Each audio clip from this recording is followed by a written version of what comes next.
Pašilė. Kol atvažiuojant iki jos, ir dabar dar neaišku, kaip ją vadinti, ar Pašilė, ar Pašilė.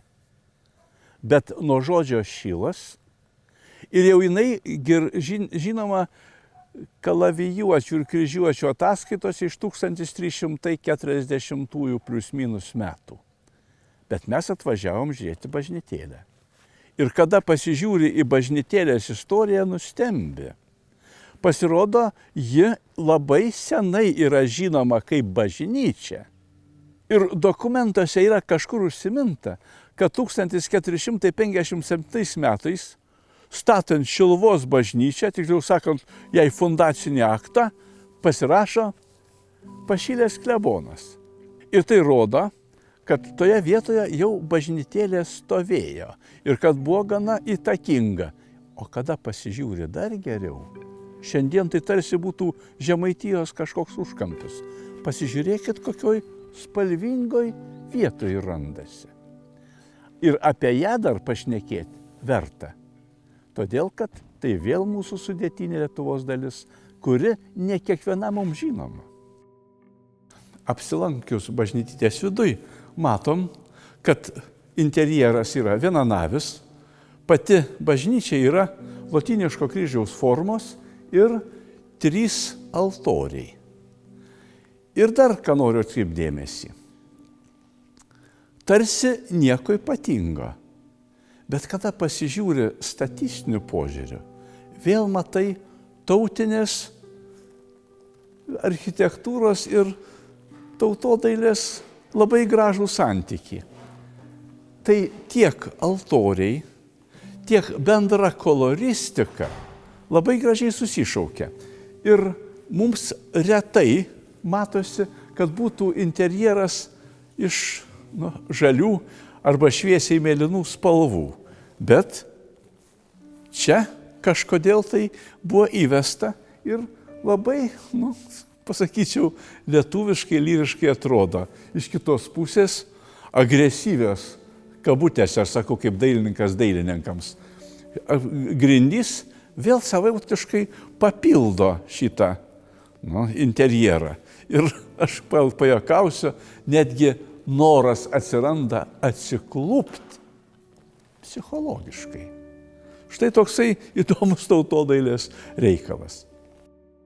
Šiuo momentu, kada lankomės, tiesiog atkreipiu dėmesį į šventinį bažnyčios interjero dekorą. Ir netgi 6 ar daugiau stovi bažnytinių vėliavų. Jos taip pat nefalšyvos. Savotiškas interjero ir muziejaus sąšauka. Ir matai, kai kurie iš jų tapytos, kai kurios iš jų siuvinėtos, bet kaip ne kaip vėl savotiškai padaro tą interjerą turtingesnį, negu jis yra iš tikrųjų. Įsiklausykit. Girdisi varpas. Norisi paminėti, kad šitos bažnytėlės dokumentuose yra pažymėta, kad yra laikomi 3 varpai. Vienas iš jų tai yra 17 šimtmečio antros pusės. Jūs jį girdit. Kitas 18 šimtmečio vidurio ir apie kitą nėra žinių. Bet kaip ne kaip, girdim žvangesį, kurį girdėjo žemaičiai jau prieš 300 metų. Esam prie pagrindinio altoriaus. Kaip be žiūrėsi, vis tik matai, kad jam minimum yra 150, jeigu ne daugiau metų.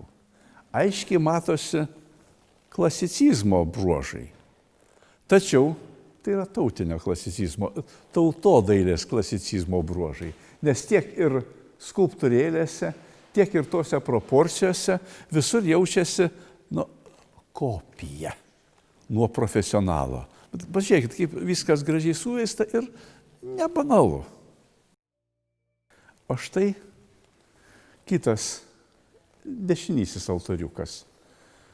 Kada pasižiūri į šitą altorių, vėl randi kažką tai įdomaus, kol neparodo pirštų, nepastebi. Atkreipk dėmesį, kaip Kristus nutapytas. Ir rūpestingai, ir kančia pabandyta pasiekti. O iš kitos pusės mes jau senai tokiuo principu, tokiuo braižu šitą šventą žmogų jau nebevaizduojam. Štai kaip nueina visos epochos į nebūtį, tačiau bažnytėlėse lieka. Noriu apsidrausti, nes šnekėdamas apie mūsų Lietuvos šventovės, aš šneku tik komplimentus. Bet kad neišeina jų nešnekėti. Todėl, kad matai, kiek rūpestėlio ir dorovės ir rūpestingumo yra investuojama į šitą pastatėlį, ne į pastatą, į mūsų tautinės šaknis. Ir tai, kad šiandien atrodo tokie langai, ar pradėję nuo ilgo laiko skilinėti sienos ir skauda, o iš kitos pusės ir tame matai mūsų gyvenimą. Ir tą skilinėjimą, kurį mes turim ne tik suremontuoti, ir konstrukciją padaryti, ir už save pastovėti. Apie kiekvieną iš interjere esančių tautodailės kūrinėlių turbūt neverta šnekėti. Tiesiog mes matom tą pačią tą erdvę, kurioje jaučiamės kaip namuose. Ot vėl noriu kartą susišaukti su mūsų kaimo moterų gryčia gyvenimo aplinka ir su šita iškilminga svetainė. Ir mes šiandien negirdim grojančių vargonų, bet girdi žmonės. Mes šiandien matom vis kitaip apsirengusius žmonės ir vis kitą amžių, bet tai yra objektyvus dėsnis. Ir tai, kad mes dabar šnekam bažnytkaimio bažnytėliai, taip pat yra mūsų epochos dora, švara ir sąžinė. Niekur nėra literatūroje paminėti šitą Kristaus kančių serija, kuri visa yra kiekvienoje bažnytėliai. Tačiau noriu atkreipti dėmesį, jūs pasižiūrėkit, ant kiek profesionaliai atlikta tapyba. Ir dabar aš šnekėdamas apie 19 šimtmečio vidurį, galbūt pradžią, vis tik tai noriu atkreipti dėmesį, kad mes nelabai gerai žinom, kiek turtų yra kiekvienoje iš tų bažnytėlių. Aš aiškiai matau ir profesionalų braižą, ir žmogaus talentingumą, dirbant prie šito sakralinio kompleksą. Šiandien saulutės apšviesta bažnytėlė tikrai atrodo graži. Reikia paminėti, kad metraščiuose yra aiškiai užfiksuota, kad 1781 metais čia buvo pastatyta pirmoji bažnyčia. Niekur neminima 15 amžiaus klebonija. Bet apie ją taip pat nedaug žinių. Ir paminėta, kad ši bažnytėlė, kurią dabar matot už nugaros, yra išdygusi 1883 metais ir iki šio laiko išstovėjusi. Ir kaip matot, gana neblogam lygmenyje. Ji išlaikius savo mastelį, dydį ir jeigu toliau patyrinėsim, galima rasti irgi savaip įdomių savybių, kurios susišaukia ir su kitomis bažnytėlėmis. Ir man neaišku, ar tai yra vietos meistrų tarpusavio bendravimo forma, ar šita stilistika yra būdinga visai lietuvėliai.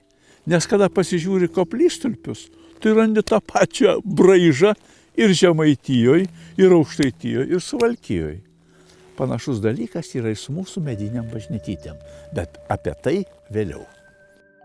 Štai dabar stovėdami prie šito pastato, gerai užsižiūrėjus, matom tarsi tai būtų lietuviškas gyvenamasis namas tik didesnio mastelio. Ir kas daro į bažnyčią, tai yra šitas bokštelis. Aš pasakyčiau barokinis, bet tas tikslinimas trukdo mūsų dokumentuose paminėtai 1883 metų, aiškaus klasicizmo laiko statybai. Kodėl jis toks barokinis? Gal jis atkeliavo iš anos bažnytėlės, nes atėjus interjerą randi daug dalykų, kurie savaip susišaukia būtent su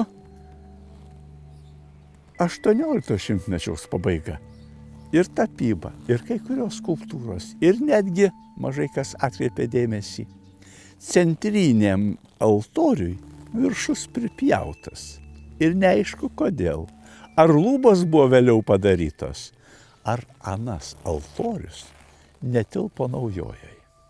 Vėl viena iš Žemaitijos bažnyčių netikėtumų tai, kad mes visada stovim ant aukštaus kalno, kada aplinkui turėjo būti išsiplėtęs miestelis. Kažkas panašaus su miesteliu yra anoj pusėje, bet tas kalnas ir man už nugaros stovintys laukai, plynlaukiai ar buvę šilai, vėl šneka apie tos vietos pakankamą sakralumą. Žinoma, nei etnografai, nei istorikai negali tiksliai pasakyti, kurioje vietoje čia buvo lietuviškas šventkalnis.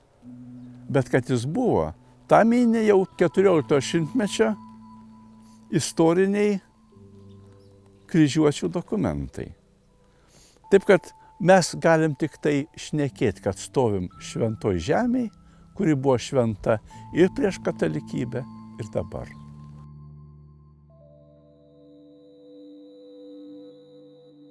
Tęsiant šitą mintį toliau, noriu atkreipti dėmesį, kad atrodo tokia kukli bažnytėlė, o vis tiek minima, kad Karklėnai, kita bažnytėlė, buvo šitos bažnytėlės, Pašilės bažnyčios filija.